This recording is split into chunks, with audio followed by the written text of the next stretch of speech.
열왕기하 9장 14절에서 26절 말씀.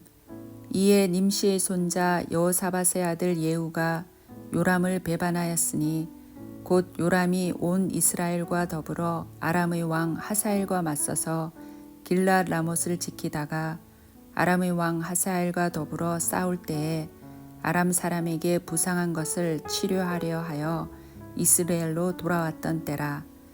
예후가 이르되 너희 뜻에 합당하거든 한 사람이라도 이 성에서 도망하여 이스라엘에 알리러 가지 못하게 하라 하니라. 예후가 병거를 타고 이스라엘로 가니 요람 왕이 거기에 누워 있었음이라. 유다의 왕 아하시야는 요람을 보러 내려왔더라. 이스라엘 망대에 파수꾼 하나가 서 있더니 예후의 무리가 오는 것을 보고 이르되 내가 한 무리를 보나이다 하니 요람이 이르되 한 사람을 말에 태워 보내어 맞이하여 평안하냐 묻게 하라 하는지라. 한 사람이 말을 타고 가서 만나 이르되 왕의 말씀이 평안하냐 하시더이다 하매 예후가 이르되 평안이 내게 상관이 있느냐 내 뒤로 물러나라 하니라. 파수꾼이 전하여 이르되 사자가 그들에게 갔으나 돌아오지 아니하나이다 하는지라. 다시 한 사람을 말에 태워 보내었더니 그들에게 가서 이르되 왕의 말씀이 평안하냐 하시더이다 하매 예후가 이르되 평안이 내게 상관이 있느냐 내 뒤를 따르라 하더라. 파수꾼이 또 전하여 이르되 그도 그들에게까지 갔으나 돌아오지 아니하고 그 병거 모는 것이 nim시의 손자 예후가 모는 것 같이 미치게 모나이다 하니 요람이 이르되 메우라 하매 그의 병거를 메운지라. 이스라엘 왕 요람과 유다 왕 아하시야가 각각 그의 병거를 타고 가서 예후를 맞을새 이스라엘 사람 나봇의 토지에서 만나매 요람이 예후를 보고 이르되 예후야 평안하냐 하니 대답하되 내 어머니 이세벨의 음행과 술수가 이렇게 많으니 어찌 평안이 있으랴 하더라. 요람이 곧 손을 돌이켜 도망하며 아하시야에게 이르되 아하시야여 반역이로다 하니 예후가 힘을 다하여 활을 당겨 요람의 두 팔 사이를 쏘니 화살이 그의 염통을 꿰뚫고 나오매 그가 병거 가운데에 엎드러진지라. 예후가 그의 장관 빗갈에게 이르되 그 시체를 가져다가 이스라엘 사람 나봇의 밭에 던지라. 내가 기약하려니와 이전에 너와 내가 함께 타고 그의 아버지 아합을 쫓았을 때에 여호와께서 이같이 그의 일을 예언하셨느니라. 여호와께서 말씀하시기를 내가 어제 나봇의 피와 그의 아들들의 피를 분명히 보았노라. 여호와께서 또 말씀하시기를 이 토지에서 내게 갚으리라 하셨으니 그런즉 여호와의 말씀대로 그의 시체를 가져다가 이 밭에 던질지니라 하는지라. 아멘.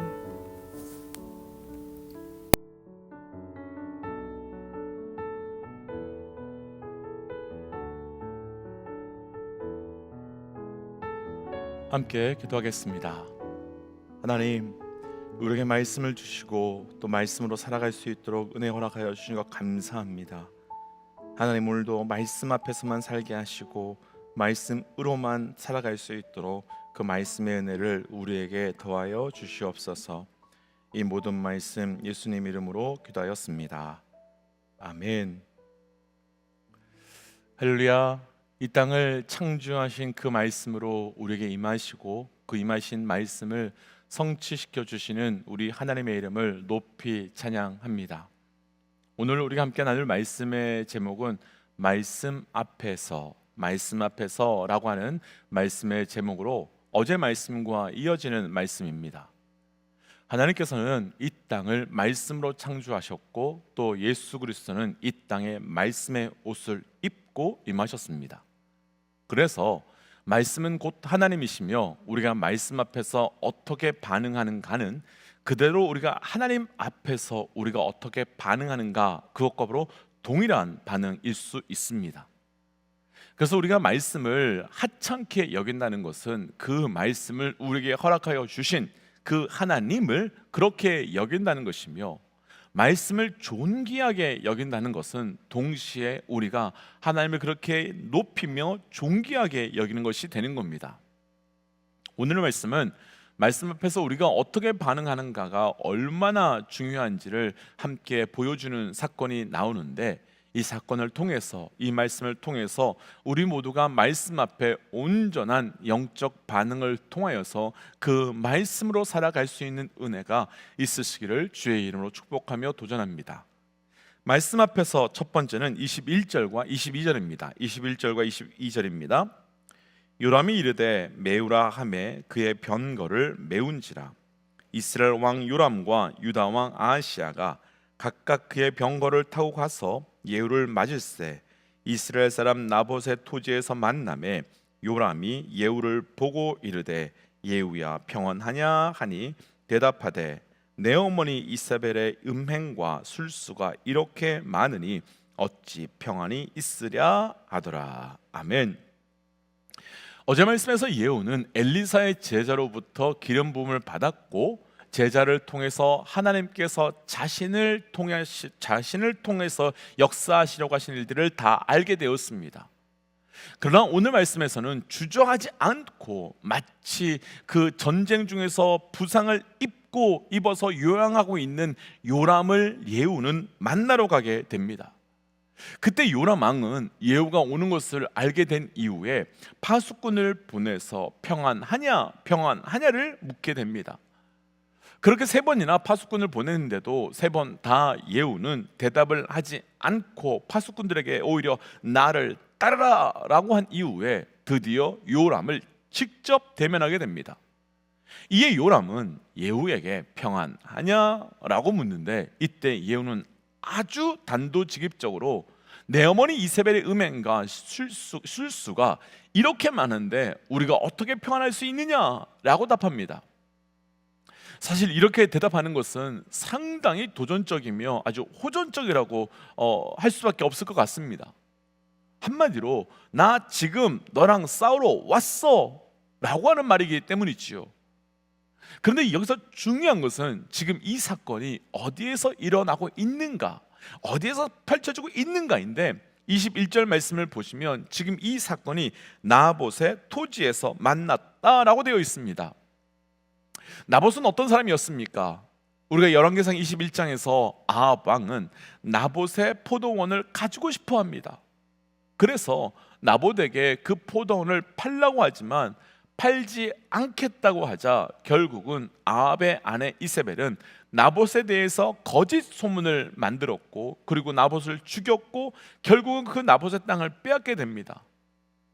그 사건 이후에 열왕기상 21장에서 하나님께서는 엘리야를 아합에게 보내서 너가 나봇의 포도원을 빼앗았은즉 나봇이 죽은 그곳에서 너도 죽게 될 것이라고 전하게 하셨습니다. 그럼 이때 아합이 지은 죄가 무엇이었습니까?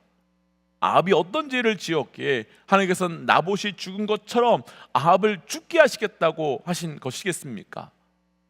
물론 우선 보이는 죄는 아합이 나봇의 땅을 빼앗아 온 것입니다. 다들 아시겠지만 이스라엘은 서로 땅을 사고 팔지 못하게 되어 있었습니다.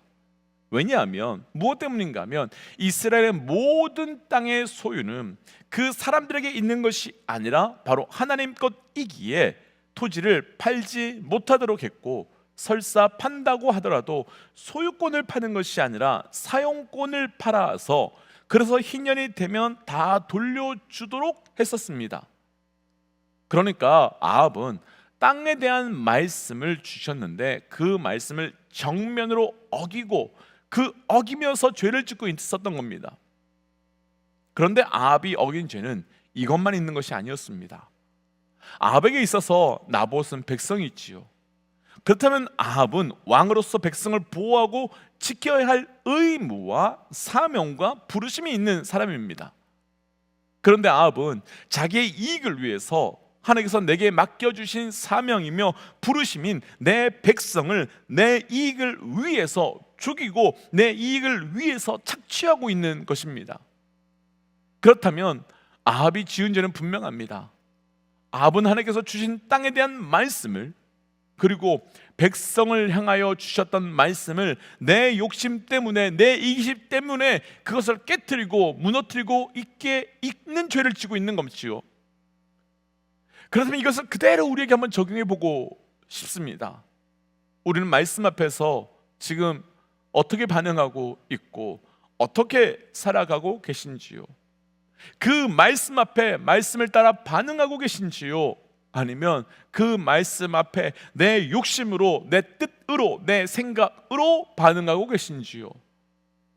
우리의 무너짐, 그리고 우리의 죄의 시작은 다른 것이 아니라 말씀 앞에 말씀으로 반응하는 것이 아니라 말씀 앞에 내 욕심으로, 내 뜻으로, 내 생각으로 반응하며 죄가 시작되었습니다.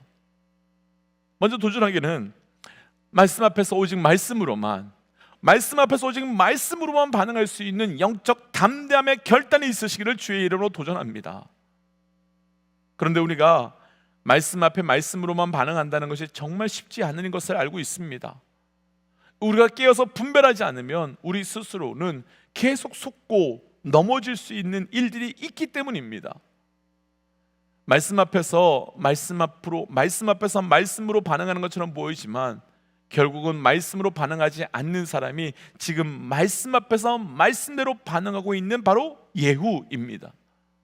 지금 예후는 엘리사의 제자가 와서 기름을 붓자 달려와서 요람을 죽이려고 합니다. 그런데 그 과정에서 말씀을 기록하지 않아도 되는 사건을 하나 기록하고 있는데, 그러면서 함께 묵상할 필요가 있습니다. 자, 11절, 어제 본문인데요 11절 말씀 함께 좀 읽어보지요. 12절입니다. 예후가 나와서 그의 주인의 신복들에게 이르니 한 사람에게 그의 묻되 평안하냐?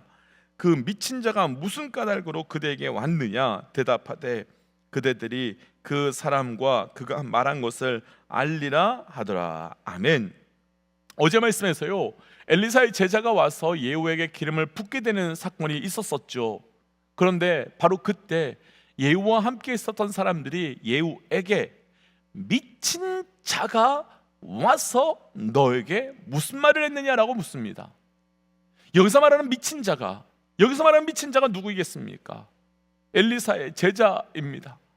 그런데 그들은 엘리사의 제자, 곧 말씀을 가지고 온 자를, 사명을 가지고 온 자를 미친 자라고 부르고 있습니다. 그런데 그 미친 자가 예후에게 한 말을 듣자 13절 말씀을 보시면 갑자기 옷을 벗고 예후를 왕으로 모시는 사건이 등장합니다. 상황이 이상합니다. 자신들이 미친 자라고 불러놓고서 미친 자가 한 말을 듣고 반응하고 있기 때문이지요. 그렇다면 이들이 지금 말씀 앞에 반응한 것이겠습니까? 아닐 것입니다. 만약 이들이 말씀 앞에 반응하는 사람들이었다면 선지자의 제자를 미친 자라고 부르지 않았을 것입니다. 오히려 말씀을 무엇이라고 하셨는지 듣고 싶어 했을 겁니다. 그럼 이들이 지금 그 말씀을 듣고 엎드리고 예후를 왕이라 부른 이유는 무엇 때문이겠습니까? 결론부터 나눈다면 이들은 요람에 대한 반란을 이미 생각하고 있었는데, 미친 자가 부르는 그 하나님의 선지자 엘리의 제자가 와서 그 말을 하니까 그 말씀을 도구 삼아서 일어나게 된 것이지요. 마치 우리나라 속담에 울고 싶은데 뺨 때렸다는 말이 있듯이 이들에게는 제자가 와서 한 말이 자기들의 반란을 일으킬 수 있는 정당성과 명분을 주어버리게 된 것이며, 말씀을 내가 편리하게, 내 뜻에 편리하게 해석하고 있는 것이요. 사실 우리는 말씀 앞에서 이런 실수가 아니라 이런 죄 정말 많이 짓고 있지 않습니까? 내 마음대로 말씀을 해석하고 내 마음대로 말씀을 푸는 것, 말씀을 듣습니다. 그런데 그 말씀을 주신 것을, 그 말씀에서 주신 것을 듣는 것이 아니라 내 마음대로 내 마음에 편리한 대로 그 말씀을 해석하고 이용하려고 하는 것 있지 않습니까? 그래서 하기 싫은데 해야 하는 일들이 있을 때는 하나님께서 중심을 보신다며 거부하려고 하지요. 그런데 반대로 너무나도 하고 싶은데 못하게 하는 상황이 있다면 하나님은 내 마음에 그 소망을 주셨다라고 하는 말씀을 붙들고 내 마음이 하나님 주신 것인데 왜 못하게 하냐며 내 하나님을 하나님의 뜻처럼 간주합니다. 믿음의 도육자 여러분, 말씀은 말씀으로만 반응하는 겁니다. 아무리 말씀 앞에 순종하고 말씀 앞에 그대로 반응하는 것처럼 보인다 할지라도 말씀 앞에 말씀으로 반응하지 않는 것은 말씀에 반응하는 것이 아니라 바로 나에게, 나 자신에게 반응하는 것입니다. 이 아침 이 말씀 앞에 우리 모두 도전하며 점검하기는 오늘 오직 우리가 말씀 앞에 말씀으로만 반응하며 그 말씀을 내 욕심, 내 뜻, 내 생각을 이루기 위하여 도구 삼는 것이 아니라 그 말씀을 내 삶의 목적 삼아 나아가시는 영적 은혜가 있으시기를 주의 이름으로 도전합니다. 말씀 앞에서 두 번째는 26절 말씀입니다. 우리 26절 말씀 함께 좀 읽어보지요. 여호와께서 말씀하시기를 내가 어제 나봇의 피와 그의 아들들의 피를 분명히 보았노라. 여호와께서 또 말씀하시기를 이 토지에서 내가 갚으리라 하셨으니 그런즉 여호와의 말씀대로 그의 시체를 가져다가 이 밭에 던질지니라 하는지라. 아멘. 요람이 나봇의 포도원에서 죽게 되었는데 이렇게 된 이유는 하나님께서 이 토지에서 내가 갚기 위함이다 라고 말씀하고 있습니다. 여기서 갚으라라고 하는 단어의 참 의미가 깊은 단어인데요, 갚으라라고 하는 히브리의 원어가 룸이라는 단어인데요, 이 룸이라고 하는 단어는 평평하게 하다 혹은 메꾸다라고 하는 의미입니다. 그런데요, 오늘 말씀에서 이 단어에 롬이라고 하는 이 단어가 여러 번 등장하는데요, 17장 이하 말씀에서 요람이 예후에게 파수꾼을 보낼 때마다 평안하냐 평안하냐 라고 물을 때 그 평안이 바로 샬롬입니다. 그 샬롬에서의 롬이 방금 드렸던 그 말씀 평평하게 하다 메꾸다 라고 하는 동일한 단어입니다. 그러니까요, 샬롬은 우리의 죄로 인해서, 우리의 악함으로 해서 구멍나고 파인 모든 것이 말씀으로 다시 평평하게 메꾸어지는 상태가 바로 샬롬의 상태이고, 그래서 우리 사람의 완전한 샬롬의 상태는 하나님의 말씀이 완전히 성취된 상태. 그래서 우리가 과거에 말씀을 나누었지만 인간에게 있어서 가장 완전한 샬롬의 상태는 십자가에서 예수님의 죽으심의 사건이 나타난 그때가 완전한 샬롬의 상태인 것입니다. 그렇다면 우리 삶에서 말씀으로 나아갔을 때 우리의 삶에 불편하고 아프게 할 수 있습니다. 그런데 그 이유는 구멍나고 파인 그곳에 말씀이 아닌 다른 것으로 채워주고 메꿔지게 되었기 때문에 그것을 다시 파내고 다시 드러내기 때문이며, 동시에 다시금 그 안에 말씀으로 채워주시기 때문인 것입니다. 그래서 저를 비롯한 우리 모든 믿음의 동역자들의 삶에 그 말씀으로 다시 평평하게 되고 메꾸어지는 샬롬의 은혜가 넘쳐나시기를 주의 이름으로 축복하며 도전합니다. 말씀으로 다시 평평해지십시오. 그래서 주신 말씀을 기억하며 이렇게 기도하고 싶습니다.